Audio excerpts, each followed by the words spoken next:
You can't just wake up one day and be like, I guess I'm gonna push back the dark. We gotta be like, you gotta go into the teeth of it. Yes. You gotta be willing to not be liked.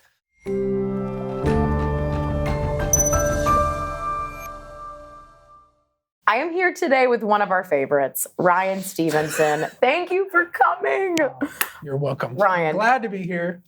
I just have to say, you're really one of your favorites. No, for real, because you used to be an EMT. You saved people's lives. I'm sorry, but Toby Mac can't say that. He can't. You literally, so I saw something online that a woman whose life you saved was somehow influential in your career. Yeah. How did that happen? I just saw that she came to one of your shows recently. Bullet point synopsis. I save a lady's life who got struck by lightning when I was working as a paramedic. She survives. I revive her in the back of the ambulance. Oh my word. About months and months later, we meet. She finds out I'm a local musician playing acoustic coffee shops. Just for fun. Open mic nights. And so she just starts to learn more about me. And she asks me, I remember the day, she said, what's your dream? What do you want to do with your life if you weren't being a paramedic? I said, well, I'd love to help people with my music. I want to do music full time. Yeah. And it was confusing to her. She's like, how do you do that? I wouldn't even know where to start. Was she in music? No, heavens no. She had a huge catering company and she couldn't do it anymore. And she just loved me. Yeah, you saved her life. She just wanted to help me. And this is, I need to remind you, like, this is coming from somebody who, she doesn't share my faith on any level. So like, we're really different that way. But she just loves me and wants to help me. And she's like, I want to be there for you, whatever that looks like. So I had this opportunity to get into a recording studio and she gave me some money to kind of like help me meet my balance of what I needed. So you could go in and actually so I went try. And recorded some songs and that wound me up,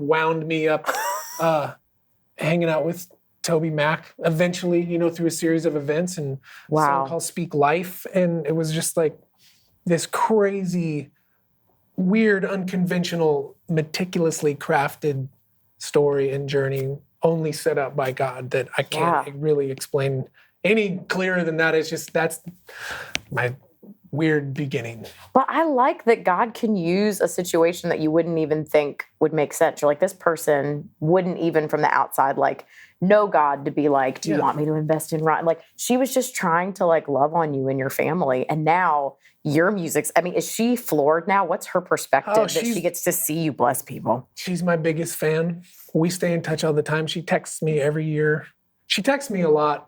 And just saying, she'll check in, but like every year on the anniversary date of when her lightning strike took place, she's just texts me, thank you. She watches from afar. I don't know if she shares my faith, or I feel like we're pretty different in politically and spiritually, but I guess I've just learned how her involvement in my life has been such a testimony of how Jesus will use, he doesn't care what we think. He'll use anything and everything and anyone exactly the way he wants to accomplish his purposes and to ultimately just bless his kids. And it's just been so cool to me to see her watching me from afar. When we share those things, and when I share those things through my songs and just my life experience and just put vulnerability and transparency out there on the forefront, and then to see it help other people get free from addiction or shame or guilt or whatever it is that and you're like, that's not even what I was talking about. I didn't do that.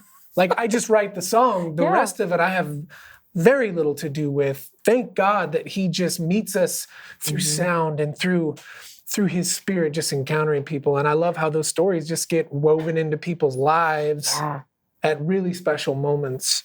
And you get to watch it. But then what was that like in 2020 when suddenly it like stops? You're one of the few people I know who was like, it stopped. And you're like, I'm going to find a way. Yeah. Can you tell us about your backyard sessions? Yeah. When you have two kids and you're getting ready to have a third and your livelihood depends on touring and playing live, I had to get pretty creative. And so, I started playing acoustic coffee shops and open mic nights. And so it felt just incredibly natural for me to, okay, how can I scale all this down? Go back. And just to get right back in a van and just to take an acoustic, unplugged, intimate night right back to people. How can I do that? So I literally put a thing on social media, says, hey, we're going to do a backyard concert. If anybody wants to do it anywhere in America, email this link and we'll come to you. That's the bravest thing I've ever heard, or the craziest, because crazy. You're like, I'm gonna come to your house. I don't know it's you. It's crazy, and it felt so natural. It felt like I just went right into it because that's how I started. And the Lord met me in an unbelievable way, just rekindled my passion and my heart and my love for why did I even want to do this in the first place? And that was being out face to face. No production, no lights, lasers, fog, just no moving parts, just heart, testimony, sharing, family, community in somebody's home. And it exploded for me. So I have more than those that I could ever do. We've done between 80 and 100 of them now, all over America from East Coast to West. And you have 3 children now? That's insane. And now we have two boys, 9 and 11. Wow. And we have Birdie, our daughter. Oh my goodness. She's right around the same age as your little one. No, praise We're probably God in the hospital at the same time. But. Yeah, I can't even. I mean, it's crazy to have a kid during a pandemic, and it's crazy that you had a kid and you were like, "Hey, I'm gonna do 80 shows. I'll see you guys later." Your wife is like a hero. Oh, but I mean, I'm sure she was so glad that you were out there. I do think that's something that seemed to happen for all the artists that I've talked to. I think for all of us during the pandemic, when all of the like, as if we're completely out of it, which we're not. But when everything's stripped away, you get to refocus in on like why you started. Oh, no question. And what was it like being in people's homes, like getting to see them and their stories? What was the experience like? Just so rekindling. It was rekindling. It was just reaffirming of you don't need everything you think you need. Yeah. Oh.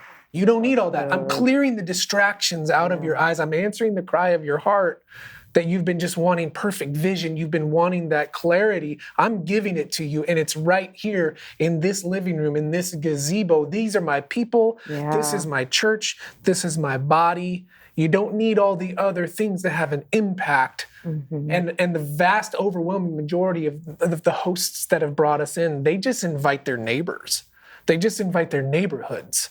Which is how you share Which is a lot of Jesus. people who are not Christian. They don't believe, they don't share our faith, but they're just coming to this thing at their friend's house, and I just see it night after night after night. They get impacted by the power of the Holy Spirit through these songs and this testimony. It's like, this is why we're doing this. Yeah, honestly, I have always loved your music, but I was so excited to get to talk to you because I might get emotional too, by the way.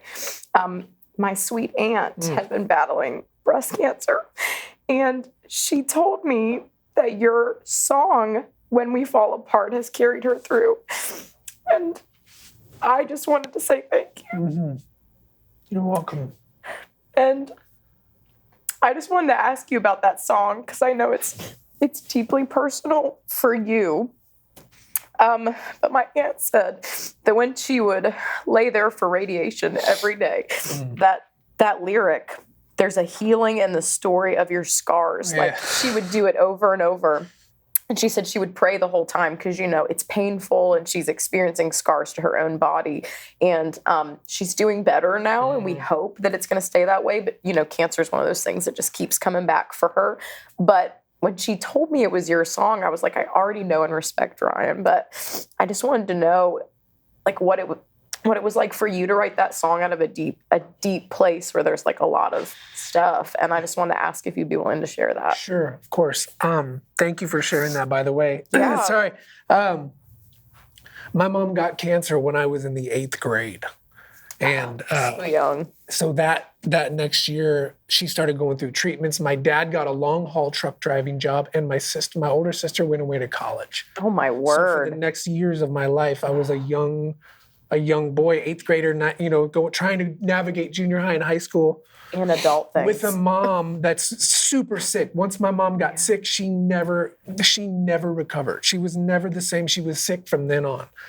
But we got really close in those years because it was just her and I, and just experiences that her and I will only have.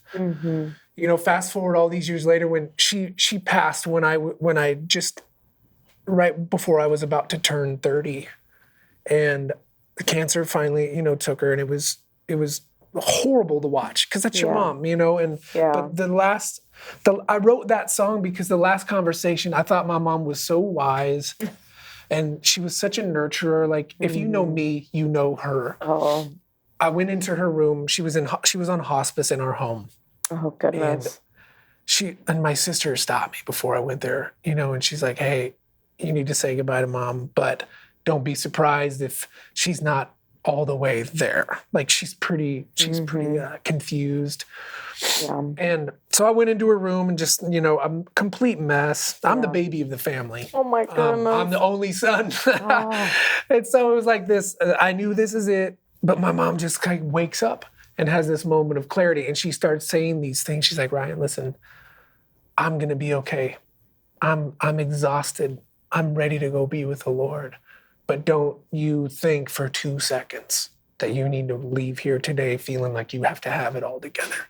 She's like, sometimes our greatest strength is our surrender. Sometimes the only way we're going to see anything clearly in life is when we see it through a set of tears. Wow. And sometimes the only way you're going to heal from the hurt and the pain in your life is when you let go of just release your grip of control and just let things fall apart and just fall into the arms of Jesus.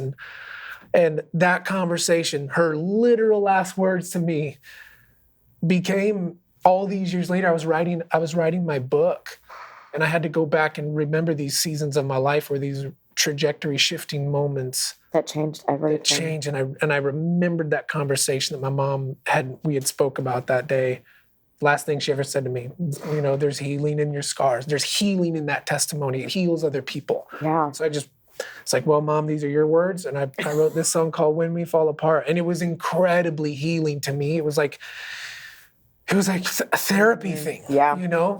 Like, let's get this out so that it can go further.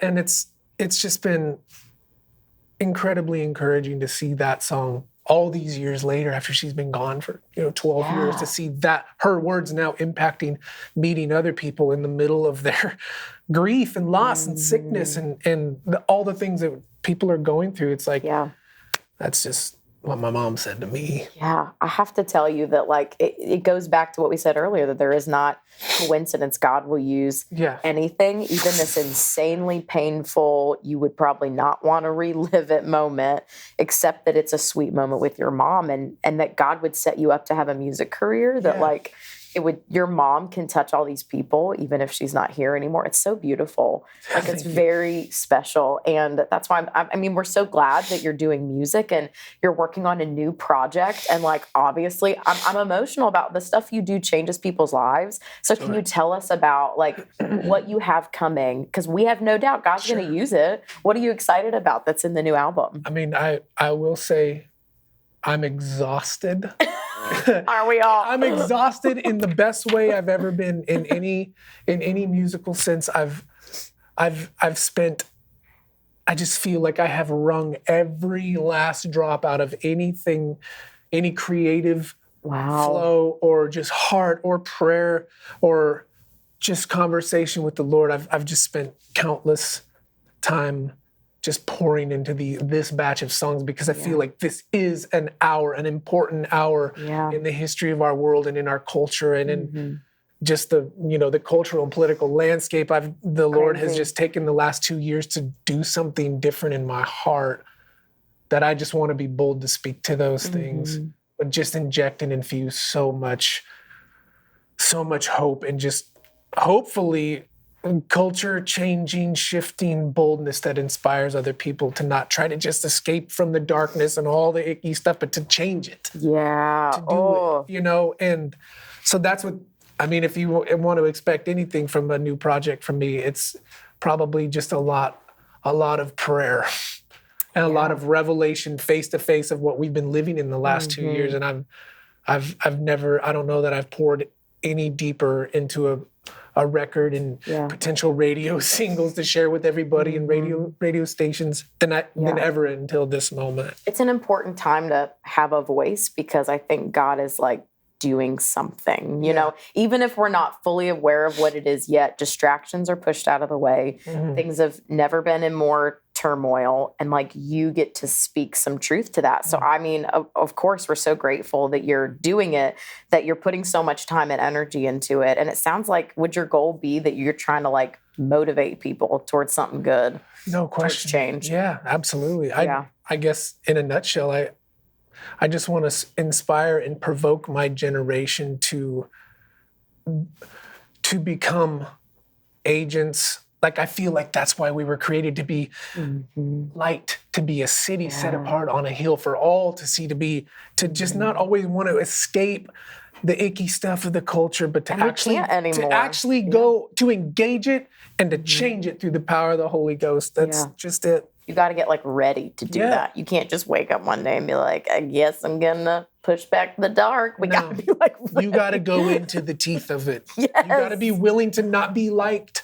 You got to be willing for a lot of people to criticize you and disagree with you and think that a lot of weird things, as even in the church, even amongst your Christian community. Like, I mean, gosh, we could talk so much about that. But even in our community, it's like 50-50. And people who are bold and standing up for things they really believe. That's so true. Is opposed to who else is standing up for things they believe. There's just no... It's incredibly divisive right now, and I want to speak to that. The only thing that can change anything is the Father's heart of God. People having an encounter and a revelation that they are first and foremost Abba's child. Just it's so simple, but it's so life changing. So we're excited. Do you have a name for the new album? I don't. Not yet, but it's not coming. yet. Well, I think of a new name for it every day because something new will hit me. Abba's Child. We just named it. It's done. We'll get there. Yeah, well, we're excited to hear it. Okay, great. Thank you, Ryan. This has been amazing. You're welcome. Thanks, Joy.